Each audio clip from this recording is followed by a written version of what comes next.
어제 친구 목사님 딸내미가 결혼식이 있어서 대전을 다녀왔습니다. 대구에서 가는 하객들이 성서 홈플러스 옆에 대형 버스를 타고 그렇게 갔는데 약간 쌀쌀한 아침이었습니다. 그런데 일단의 사람들이 초록색 옷을 입고 잔뜩 모였더라고요. 파카도 초록색, 잠바도 초록색, 가방도 초록색. 무엇일까요? 초록색을 상징하는 가수 리사이트를 가는 것 같았어요. 오늘 마침 소희 선생님이 초록색 물병을 들고 있는. 소희 쌤은 아니구나. 누군지는 모르겠어요. 또 분홍색 옷을 입은 사람들이 내려올 때 보니까 왁자지껄 내려오더라고요. 거긴 또 이찬원 적어놨더라고요. 그런데요, 그 새벽에 찬바람이 부는데 한 사람도 춥다, 얼굴을 찡그린 사람이 없었어요. 전부 환하게 밝게 서로 만나니까 하이파이브. 분명히 한계가 있고 생명도 살리지 못하는 세상 노래를 들으러 가는데도 얼굴에 한바구음이 있고, 오늘 예배 오실 때 어떤 마음이셨냐 그 말이. 정말 우리가 하나님을 향해 예배하고 이 말씀 받고 찬송하고 기도하는 것이 우리 인생의 가장 즐거운 은혜가 되어야 될 줄로 믿습니까? 우리 옆 사람하고 인사합니다. 다시 말씀으로 뜨거워집시다.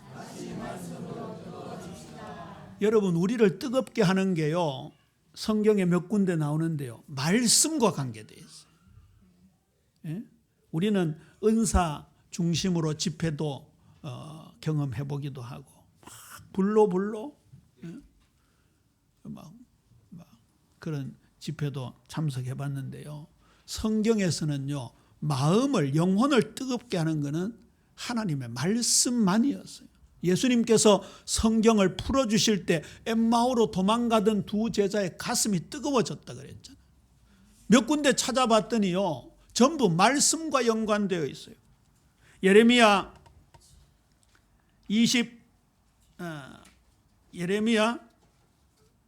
20장 9절에요. 여호와의 말씀을 선포하지 아니하려고 하니까 나의 마음이 불붙는 것 같아서 견딜 수가 없다. 시편 39편 3절에 보니까 내 마음이 내 속에서 뜨거워진다. 무엇할 때요? 작은 소리로 주님의 말씀을 읊조릴 때 불붙는 것 같다. 불붙는 것 같다.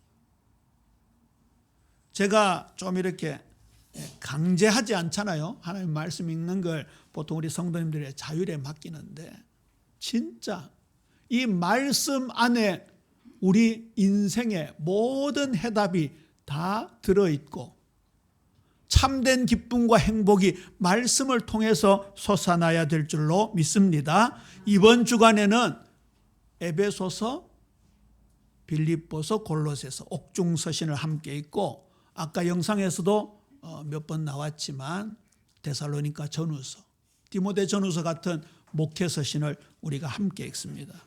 이 옥중서신은 로마 감옥에서 기록한 성경이라고 옥중서신이라고 하죠. 그런데 같은 장소에서 같은 마음으로 다른 교회에 전했지만 그 서신서가 유기적으로 연결되겠지요. 또 배열이 에베소서, 빌립보서, 골로새서입니다. 저는 이런 유기적 연결을 생각하면서 이 옥중서신들을 가만히 살펴보니까요, 에베소서 같은 경우에는 예수 그리스도의 복음이 어떻게 교회를 세우는가에 대한 부분에 초점이 맞추어져 있고요, 빌립보서 같은 경우에는 그 교회 구성원들인 성도들이 복음의 능력으로 어떻게 변화되어 가는가에 대한 부분으로 서술이 되어 있습니다. 그리고 교회가 지켜져야 되잖아요. 골로새서 경우에는 거짓 사상으로부터 교회를 지켜나가는, 그래서 이 교회 공동체가 아름답게 성장되어 하나님께 영광을 돌리도록 그렇게 지어져 있더라고요. 그래서 에베소서는 그리스도의 몸인 교회를 세우는 이 교회가 되도록 하나님께서 역사하시는 장면들을 볼 수 있습니다. 빌립보서에는요, 그냥 가장 중요한 권면 중에 하나죠. 너희 안에 이 마음을 품으라. 곧 그리스도 예수의 마음이니. 예수님의 마음을 본받아 내적으로 성장하면서 성도들이 변화되어 가야 된다는 것을 말씀하고 있습니다. 골로새 교회에는 철학이라든지 혼합주의, 천사숭배, 거기에도 역시 영지주의의 도전이 있었습니다. 이것들을 잘 분별해서 교회의 순수성을 지켜야 된다는 거지. 바울은 감옥에 앉아서 외롭다, 두렵다, 춥다, 어떻게 하면 빨리 형량을 줄여서 석방이 될까, 그런 생각하지 않았습니다. 오히려 그것은 바울에게 사치였을지도 모릅니다. 바울은 교회를 어떻게 세워갈 것인가, 거기에 전념했던 것을 볼 수 있습니다. 우리 조 집사님 바울 감옥 영상 준비되셨나요? 바울 감옥을 한번 보세요. 바울이 갇힌 감옥은요, 저거는 이제 빌립보 감옥이고요, 로마 감옥을 보여주세요. 이게 로마에 있는 바울의 감옥으로 추정되는 감옥. 그때 당시에 로마 시대의 형태입니다. 천장을 잘 보면 뭐가 있지요? 구멍이 하나 있죠. 죄수를 저기에 줄을 달아서 내려보내는 겁니다. 그러니까 바울은 여기에 앉아 있는 거예요. 책상이 뭐로 되어 있습니까? 돌로 되어 있습니다. 바닥이 돌로 되어 있습니다. 저 냉기가 어떻겠습니까? 저 좁디 좁은 공간에서 빛이라고는 저기에서 겨우 들어오는 빛을 쐬면서 바울은 교회를 사랑하고 성도를 사랑하고 그렇죠. 근데 그의 시각과 마음은 어땠는지, 저와 여러분이 뭔가 창살 없는 감옥에 갇혀 있지 않을까요? 오늘 우리 사랑하는 성도들이 갇혀 있던 모든 곳에서 참된 자유와 해방을 누리는 은혜가 있게 되기를 주님의 이름으로 축원합니다. 이 옥중서신을요, 그야말로 어디를 펼쳐서 한 구절만 딱 보더라도요, 얼마나 풍성한 말씀이 담겨 있는지 모릅니다. 근데 지금 통독하는 가운데 주일날 말씀은 우리 성도님들이 성경을 통독하는 가이드 형식으로 말씀을 주잖아요. 그래서 정말 뽑고 뽑은 요절을 가지고 말씀을 전합니다. 에베소서에서의 첫 번째 요절은요, 복음의 빛을 통해 교회를 세우는데 그게 구속 역사와 관계에 있습니다. 사도신경에 성삼위 하나님에 대한 신앙 고백, 그 다음에 나오는 고백이 뭐예요? 교회에 대한 고백입니다. 거룩한 공회, 공교회를 믿사오며. 교회는 예수님을 머리로 한 그의 몸된 교회입니다. 에베소 4장 15절 이하의 말씀이죠. 오직 사랑 안에서 참된 것을 하여 범사에 그에게까지 자랄지라. 그는 머리니 곧 그리스도라. 그에게서 온몸이 각 마디를 통하여 도움을 받음으로 연결되고 결합되어 각 지체의 분량대로 역사하여 그 몸을 자라게 하며 사랑 안에서 스스로 세우느니라.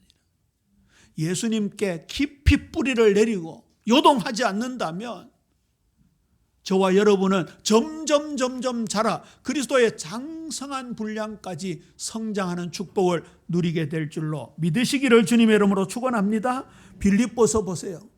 그 성장의 원동력이 어디 있다고요? 너희 안에 이 마음을 품으라. 곧 그리스도 예수의 마음이. 이게요, 우리의 성장의 원동력, 교회 사랑의 원동력이 되어야 된다는 거지. 골로새서는 창조주 하나님이신 예수님, 그리스도는 만유시다는 골로새 3장 11절의 말씀이 있잖아요. 만유 안에서 만유를 통일하시는 창조주 하나님입니다. 창세기에서 연결된 요한복음 1장 1절 이하의 말씀을 보면요, 그리스도가 아니고는 지음받은 것이 하나도 없다고 말씀합니다. 그래서 그리스도는 창조주로 교회 안에 역사하시는 거죠. 우리 교회의 머리 되시는 창조주 그리스도를 중심으로 우리 교회가 아름답게 성장되어지고 무엇보다도 악의 세력부터 보호받고 하나님께 영광 돌리는 공동체로 거듭나야 하는 것이죠. 자, 조금 이 바울의 그 상황을 우리가 같이 들어가서 함께 말씀을 나눕니다. 바울 서신에 보면요, 이 영광의 찬양, 우리말로는 송영이라 그러는데 보통 독솔로지라 그럽니다. 이게 송영, 영광의 찬송이라는 뜻인데요. 지난번에도 그 부분을 한번 언급을 했습니다만 바울이 무릎을 탁 치면서 깨닫고 이어서 하나님을 찬양하는 내용이 나오는데 이 옥중 서신에 보면 찬양이 굉장히 많이 나옵니다. 아까 그 폐쇄된 공간, 그 깝깝한 공간에서 하나님을 찬양한다는 건 뭘 의미합니까? 이 가슴에서 팍 우러나오는 걸 의미합니다. 세상의 가수들도 좋아가지고 싱글벙글하고, 그 김호중은 색깔이 보라색이잖아요. 김호중 팬들은요, 사회에서 지탄받는 범죄를 저지르고 들어갔는데도 아직도 기다립니다. 오매불망 김호중입니다. 저와 여러분은 진짜 오매불망 주님만 돼야 될 줄로 믿습니까? 주님을 향한 찬양을 보세요. 바울은 그의 구원이 구약 율법을 지키는 율법 준수 행위 구원으로 생각하다가 어느 날 아니구나, 나사렛 예수가 나의 구원자이구나, 나를 죄에서 구원하셨을 뿐만 아니라 진짜 내 인생 전체를 지배하시는 분이고 우리 가정 가문을 살리고 우리 민족을 살리는 분이구나. 바울의 개념은요, 세계의 개념이 얼마나 넓었는지 모릅니다. 바울 서신에 읽다 보면 스구디아라는 단어가 나옵니다. 그게 러시아 남부 지역. 바울이 가고 싶어 했던 곳은 스페인 다시스까지요. 그러니까 당시 바울의 세계관, 로마 역사, 로마 문화 속에서의 세계관 끝까지 바울은 가고 싶어 했어요. 지난번에 말씀드렸죠. 바울이 예수님을 만나고 얼마 안 있다가 아라비아로 들어갔습니다. 유다에서 첫 이방이었기 때문에 바울은 그쪽으로 들어간 겁니다. 그러니까 바울에게 있어서 복음은요, 단순한 구원이 아닙니다. 얼마나 놀라운 것인지. 그러니까 우주 전체를 바라보며 찬양하는 이런 내용들이 골로새서 쪽에 가면 가득 나오죠. 보세요. 에베소 1장 3절에서 4절입니다. 찬송하리로다. 하나님 곧 우리 주 예수 그리스도의 아버지께서 그리스도 안에서 하늘에 속한 모든 신령한 복을 우리에게 주시되, 하늘의 신령한 복을 내가 받았다, 너희들이 받았다, 그 말이지. 하나님이 선택하시고 우리를 거룩해 하시고 우리를 예정하시고 양자 삼으시고 찬송하는 예배자로 만들어주시고 우리를 구속하시고 죄 사하여 주시고 그리스도 안에서 천지가 통일되고 우리를 기업으로 만들어주셨다. 그러면서 에베소 1장 2절 우리 함께 1장 12절 함께 읽어볼까요? 성경을 찾아보시기 바랍니다. 에베소 1장 12절 함께 읽습니다. 시작. 이는 우리가 그리스도 안에서 전부터 바라던 그의 영광의 찬송이 되게 하려 하심이라. 아멘. 14절도 함께 읽습니다. 시작. 이는 우리 기업의 보증이 되사 그 얻으신 것을 속량하시고 그의 영광을 찬송하게 하려 하심이라. 우리 옆 사람한테 인사합니다. 당신이 찬송이군요. 보세요. 그의 영광에 찬송이 되게 하려 합니다. 이게 얼마나 놀라운 존재가 되었는지. 하나님께서 우리를 구원하셔서 영광의 자녀로, 이사야 43장 7절과 21절에 나오는 대로 창조의 본질이 모습이었던 그 찬송으로 우리를 만들어 주셨다. 그러니까 자학하거나 의기소침하거나 열등의식에 빠지거나 패배의식에서 건져 나와야 되는 거예요. 얼마 전에 집사람 저한테 묻더라고요. 당신은 언제 화가 나느냐 그러더라고요. 왜 물었을까요? 잘 화를 안 내기 때문에 그렇게 물었거든요. 저는 좀 이게 이제 복음으로 아마 그런 것도 있겠지만 원래 좀 선천적으로 화를 잘 안 내는 편이에요. 근데 집사람하고 첨예하게 대립이 되거나 부부간에 약간 긴장이 있을 때는 좀 화를 내기도 하는데, 근데 보세요. 이사야 53장 보세요. 그가 찔림은 우리의 허물 때문이요, 그가 상함은 우리의 죄악 때문이라. 그가 징계를 받음으로 우리가 평화를 누리고 그가 채찍에 맞음으로 우리가 나음을 입었다. 여러분, 삐지는 거, 분노하는 거, 의기소침하는 거, 열등의식에 빠지는 거 주님이 다 책임져 주셨다니까요. 그거 생각해야 거기에서 벗어나는 거예요.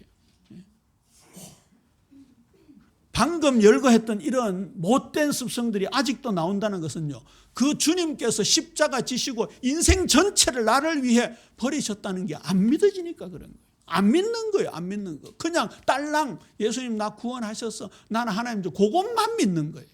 그것. 시편 27편에 보면 주는 나의 빛이시라, 나의 구원이시라. 23편에 내가 사망의 엄중한 골짜기로 다닐지라도 해를 두려워하지 않는다. 그 묵상의 열매 속에서 바울은 오늘 이 에베소서의 찬송을, 하나님께 영광을 돌리는 거예요. 빌립보 2장 6절에서 11절입니다. 자주 드리는 말씀이잖아요. 너희 안에 이 마음을 품으라. 곧 그리스도 예수의 마음이니 그래놓고 그는 근본 하나님의 본체시는 그 영 동등됨을 취할 것으로 여기지 아니시고 오히려 자기를 비워 종의 형체를 가져서 죽기까지 복종하셨다. 여러분, 이 내용이요, 우리 성경에는 그냥 예수님의 겸손, 자기 비하로 서술된 것 같지만 이게 시예요. 찬송 시예요. 이게 독설로지, 송령이에요. 초대교회는 여기에다 곡을 붙여서 하나님을 찬양했던 내용이에요. 물론 유오디아와 순두개를 권면할 때도 이 말씀을 가지고 했지만 그 찬송이 결국은 그들의 마음을 화합케 하는 거고, 교회 구성원인 성도들의 삶을, 그 내면을 변화시키는 거다. 바울은 그 머나먼 로마 감옥에서 빌립보 교회 성도들에게 이 편지를 쓴 거예요. 골로새서는 아까도 말씀드렸듯이 창조주이시며 교회의 머리가 되시는 그리스도를 찬양하고 있어요. 기록된 거 여러분 읽어보시기를 바라요. 그 다음에 크게 두 번째, 감옥도 막지 못하는 복음의 능력, 이렇게 제목을 잡아봤어요. 자, 1990년대 초반 무렵이었습니까? 제가 얼핏 기억나는데 그 창살 없는 감옥, 그게 어느 여가수의 노래 제목이었던 것 같아요. 그런데 이제 그게 보편화돼서 그 단어를 많이 쓰기 시작했는데요. 바울처럼 물리적으로 몸이 안 갇혀 있지만 우리를 가두고 있는 무언가가 있을 거예요. 그렇죠? 아담과 하와 같은 경우에는 그 수치스러운 두려움으로 감옥에 갇혀 있었고요. 가인은 분노의 감옥에 갇혀 있었고, 사울 왕은 질투의 감옥에 갇혀 있었고, 엘리야는 어떻게 되었습니까? 그 이세벨의 추적을 피해서 광야로 들어가면서요, 요즘 말로 하는 번아웃이잖아요. 번아웃이 뭐라고 그럴 수 있습니까? 어쨌든 특히 감정 노동자들이 고객들 상대하다가 막 이게 번아웃, 뭐라 그럴까요? 확 타버리고 진짜 그런 상태가 오잖아요. 그것도 감옥일 수 있습니다. 하나님의 자녀들이 뭐 그런 외적인 것에 눌려가지고 그렇게 해서 안 되는 돈의 감옥에 갇혀 있을 수도 있고요. 걱정, 염려, 두려움의 감옥에 갇힐 수도 있잖아요. 그래서 성경은 죄의 종이다, 마귀의 올무다, 그런 말을 하고 있잖아요. 자, 오늘 여기 내용들을 보세요. 바울은 감옥에 갇혀 있었지만 그 속에 끓어오르는 복음의 능력은 그 쇠창살도 녹여버릴 정도였습니다. 감옥의 터가 흔들렸잖아요. 베드로는 감옥에서 꿀잠을 잤습니다. 아까 이 감옥들이요, 전부 대구 교도소처럼 오랫동안 가둬놓는 그런 감옥이 아니라 내일 사형시킬 경우를 대비해서 지금 임시로 수용해 놓은 것이죠. 그러니까 베드로와 바울의 감옥은 곧 죽을지도 모르는 상황이었어요. 그런데 베드로는 꿀잠을 잤다니까. 바울과 실라가 하나님 찬양했던 빌립보에서는 어떤 역사가 일어났습니까? 감옥 터가 흔들리고 쇠창살이 열려서 나왔잖아요. 오히려 그를 지키고 있던 간수들이 오히려 감옥에 갇혀 있다는 느낌이 들 정도. 그래서 저는 에베소서에서는 이렇게 한번 표현해 봤습니다. 가장 좁디 좁은 감옥에서 무한한 하나님의 사랑을 깨달았어. 그게 오늘 기도의 내용이에요. 그 너비와 길이와 높이와 깊이가 어떠함을 깨달아 하나님의 모든 충만하신 것으로 너에게 충만하게 하시기를 구하노라. 어찌 이런 일이 있을 수 있습니까? 어찌? 여기 너비, 길이, 높이, 깊이는 하나님의 속성을 묘사할 때 시편에서 많이 쓰는 내용이에요. 바울은 시편 이런 게 통달했지 않습니까? 그것을 가지고 나사렛 예수에게 초점을 맞춰 묵상하다가 이런 놀라운 고백을 하게 된 거예요. 그 다음에요, 빌립보서는 보세요. 제가 빌립보서에서 사랑이라는 단어가 많이 나오더라고요. 그래서 이렇게 표현해봤어요. 차디찬 감옥에서 빌립보 교회를 향한, 빌립보 교회 성도를 향한 뜨거운 사랑을 품었다. 지금 자기 한 몸 돌보기도 급급한 그런 상황에 바울은요, 그 차디찬 감옥을 뜨겁게 달굴 수 있을 정도. 그게 어디까지? 저 멀리 빌립보까지. 옛날에 제가 그 김진홍 목사님 간증이 담긴 새벽을 깨우리로다는 책을 봤는데요. 그때 어쨌든 그 빈민 선교를 하다가 지금은 좀 전향하셨습니다만, 박정희 정권을 향하여서 막 독재 타도 외치면서 민주 투쟁했던 분 아닙니까? 그래 어쨌든 감옥에 갔어요. 감옥에 갔는데 성경에서 불이 나오는 걸 다 찾아 읽었대요. 그랬더니요, 갑자기 감옥이 뜨거워져 가지고 견딜 수가 없었다 그러더라고요. 그때가 맹추위가 있을 때예요. 아까 장로님 아이들 위해서 기도하면서 곧 닥칠 추위를 위해서 기도했는데, 하나님의 말씀으로 복음의 뜨거움으로 뜨거워지는 은혜가 있게 되기를 주님의 이름으로 축원합니다. 진짜 보세요, 진짜. 제가 그 말씀 드렸잖아요. 예수님의 의가 우리에게 전가되었습니다. 그 전에요, 우리의 죄가 예수님께 전가되었습니다. 예수님의 능력이 우리에게 전가되었습니다. 우리의 무능이 그에게 전가되었습니다. 조금 순서가 바뀌었네요. 우리의 무능이 그에게 전가되고 예수님의 능력이 우리에게 전가되었어요. 우리의 미움과 우리의 아픔과 시기와 질투가 주님께 전가되고 그의 사랑이 우리에게 전가되었어요. 그게 나타나야 되는 거예요. 그게 바울에게 그게 철철철 흘러 넘쳤던 거예요. 보세요. 내가 너희 무리를 위하여 이와 같이 생각하는 것이 마땅하니 이는 너희가 내 마음에 있으며 나의 매임과 복음을 변명함과 확정함에 너희가 다 나와 함께 은혜에 참여한 자가 됨이라. 내가 예수 그리스도의 심장으로 너희 무리를 얼마나 사모하는지 하나님이 내 증인이시니라. 아니 지금 누가 누구를 걱정해야 돼요? 빌립보 성도들이, 빌립보 교회 성도들이, 에베소 교회 성도들이, 골로새 교회 성도들이 바울을 걱정해야 되는데 지금 바울이 오히려 바깥에 있는 성도들을 걱정하고 사랑하고 있다. 골로새서는 제가 이렇게 표현해 봤어요. 가장 어두운 감옥에서도 찬란히 빛나는 하늘의 세계를 바라보아서 그 조그만 천장에 뭐가 보입니까 도대체? 제가 어릴 때 중학교 무렵이었어요. 장기 뜨는 거에 막 얼마나 심취했는지. 우리 아버지가 차포 떼고 장기 뜨고 어느 날 제가 차포 떼고 우리 아버지를 이기기 시작했어요. 이야, 장기 재밌더라고요. 나중엔 대등하게 붙어서 이겼어요. 그러면서 이제 동네에서 장기로 도장 깨기 하면서 살았어요. 그랬더니 집에 이렇게 누워가 천장을 보는데 그게 뭐로 보여요? 전부 장기판으로 보여요. 아마 바둑 좋아하시는 분들은 이 환기 구멍이 바둑판으로 보여요. 옛날에 그 말 했잖아요. 당구 좋아하면 이 바닥이 전부 당구대로 보인다. 저 봐라, 강집사 알잖아. 근데요, 바울은 그 좁디 좁은 천장 구멍이 장기판으로, 바둑판으로, 당구대로 보인 게 아니라 뭐로 보였어요? 무한한 하나님의 세계로 보인다. 무한한 하나님의 세계.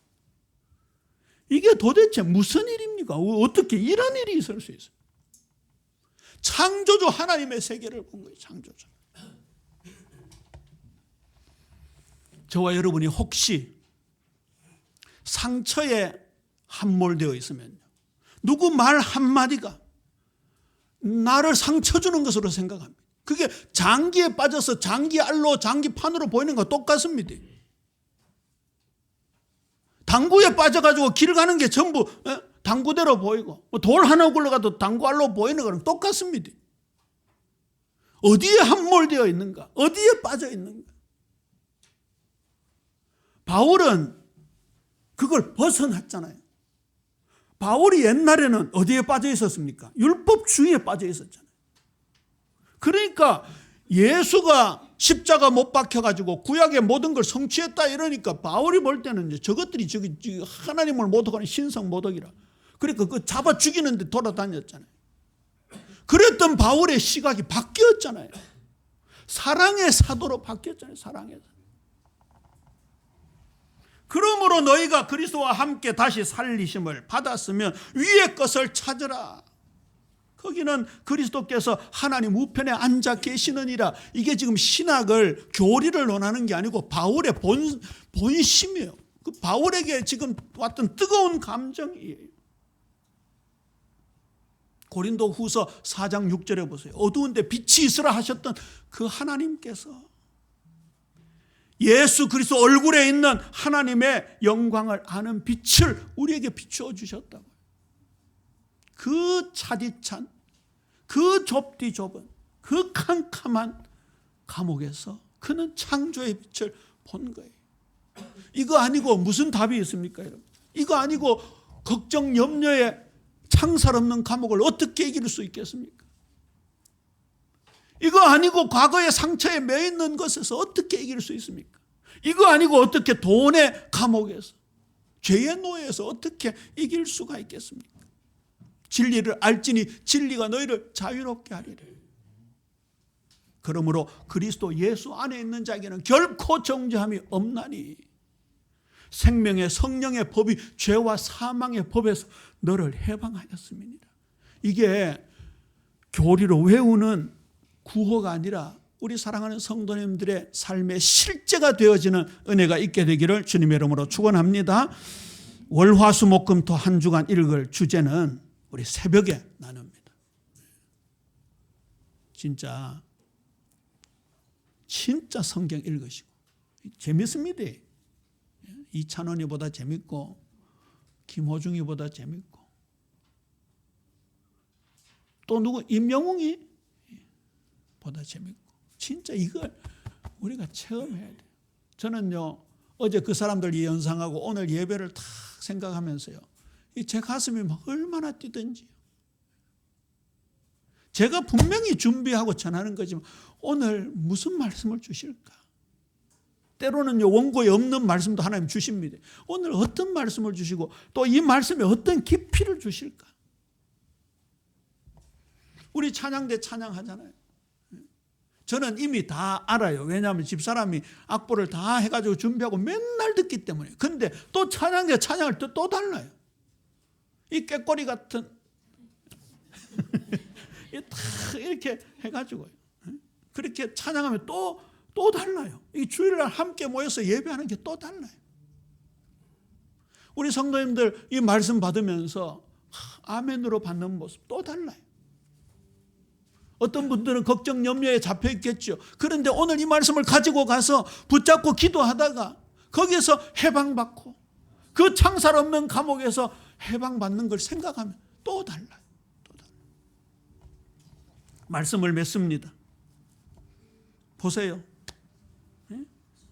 바울의 고백 보세요. 우리도 해야 할 가장 아름다운 고백이에요. 그 첫 번째가요 에베소 3장 8절 말씀이에요. 모든 성도 중에 지극히 작은 자보다 더 작은 나에게 하나님 은혜를 베풀어 주셨다. 이게요 복음의 빛 앞에 가면 갈수록 우리의 연약함이 보여져야 되는 거예요. 연약함. 무슨 이런 고백이 다 있습니까? 이는 내게 사는 것이 그리스도니 죽는 것도 유익함이라. 아니 맞아요. 이는 내게 사는 것이 그리스도니 날 구원하신 그리스도 맞아요. 날 하나님 자녀 삼아주신 주님 맞아요. 십자가 부활의 복음의 능력 맞아요. 그런데 무엇이 죽는 게 유익해요? 예수 믿고 내게 사는 것이 그리스도고 살아있는 게 유익하고 돈 많은 게 유익하고 남한테 안 지는 게 유익하고 자존심 안 상하는 게 유익하고 그렇게 해야 자연스럽잖아요. 근데 이게 도대체 무슨 고백이에요? 이는 내게 사는 것이 그리스도니 죽는 것도 유익합니다. 도대체 어디까지 가요? 어디까지? 이게요, 이 감옥에서 하나님 부어주신 은혜예요. 여러분, 은혜 속에 들어가면요, 우리 자신의 그 깊은 경험이 깊어지면 깊어질수록 더 겸손해지고 자기 고백이 밝아지는 거예요. 바울이 로마 감옥에서 이 큰 은혜를 체험했던 것처럼 우리 사랑하는 성도님들 이번 주간에 말로 다 할 수 없는 은혜로 충만하게 되기를 주님의 이름으로 축원합니다. 그래서 골로새 3장 15절에 나오는 대로 예배자, 감사자가 되자고요. 함께 읽습니다. 시작. 그리스도의 평강이 너희 마음을 주장하게 하라. 너희는 평강을 위하여 한 몸으로 부르심을 받았으니 너희는 또한 감사하는 자가 되라. 안 적어놨습니까? 좀에만 적어놨어요? 그럼 다시 찾아서 읽으세요. 너무 귀한 거니까. 골로새서 3장 15절. 자, 요거 합동만 하고 마칠 테니까 찾아서 읽읍시다.